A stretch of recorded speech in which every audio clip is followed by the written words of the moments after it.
Shortage అంటున్నారు. ఒక్కరన్నా బళ్ళలో తిరగడం ఆపేస్తానరా.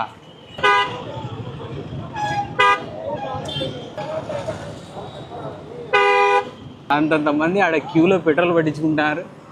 ఇడేమో తిరిగే వాళ్ళు తిరుగుతానే ఉన్నా. నువ్వెందుకు తిరుగుతున్నావురా పరిపాట లేకుండా అంటారేమో. నాది ఎలక్ట్రిక్ కాబట్టి నన్ను అడగాకండి. ఇప్పుడు ఎంతమంది తిరుగుతారో రోడ్ల మీద, ఎవరు ఏదానికి చెప్పు. చూడు ఎంత ట్రాఫిక్. అరే కొంచెం టైట్ పొజిషన్లన్నా చూసుకొని వాడుకోవాలరా అనేది ఉండదు. ఇట్లాంటప్పుడన్నా కొంచెం సేవ్ చేయాలి కదా. ఇంత హెవీ ట్రాఫిక్లో ఎంతమంది జెన్యున్గా అవసరం ఉండి తిరుగుతాండ్రు. చూడు ఆడ 3 పిల్ల బచ్చాగాళ్ళు పోతాండ్రు ట్రిపుల్ రైడింగు. ఏం నీడ్ ఉందని పోతాండ్రు వాళ్ళాడ. మొత్తం ఆడికి మటసంగా అయిపోతే అప్పుడు బండ్లు పక్కన పెట్టి గమ్మున తిరుగుతూ ఉంటారు.